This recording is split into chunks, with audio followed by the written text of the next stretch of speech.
শেরপুর জেলা সড়ক পরিবহন শ্রমিক ইউনিয়নের কার্যকরী পরিষদের ত্রিবার্ষিক নির্বাচন অনুষ্ঠিত হয়েছে।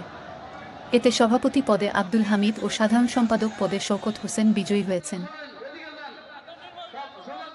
রোববার 23 ফেব্রুয়ারি শহরের নতুন বাস স্ট্যান্ডে এই নির্বাচন অনুষ্ঠিত হয়।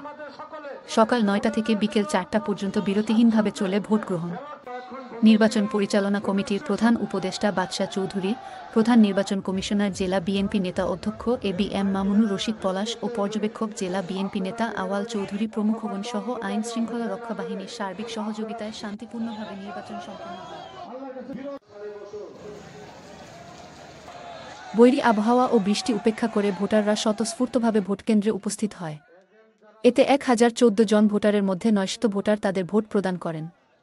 অন্যান্য পদে নির্বাচিতরা হলেন সহসভাপতি লিটন মিয়া ও হামিদুর রহমান, সহ সাধারণ সম্পাদক জাহাঙ্গীর আলম ও আলাল মিয়া, সাংগঠনিক সম্পাদক নজরুল ইসলাম, দপ্তর সম্পাদক রিপন মিয়া, কোষাধ্যক্ষ জাকির হোসেন ও কার্যকরী সদস্য এখন পর্যন্ত ধরা পড়ে নাই।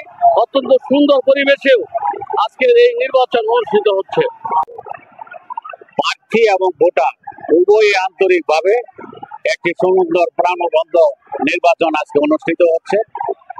শেরপুর জেলা সড়ক পরিবহন শ্রমিক ইউনিয়ন নির্বাচনে সকাল ৯টা থেকে বিকাল ৪টা পর্যন্ত মিরগঞ্জ বাস স্ট্যান্ডে ভোট গ্রহণ চলতেছে। আমি সার্বিক নিরাপত্তার দায়িত্বে আছি।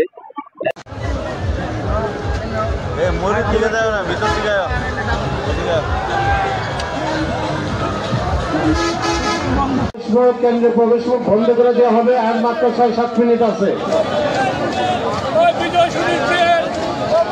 আমাদের যারা এখানে নির্বাচন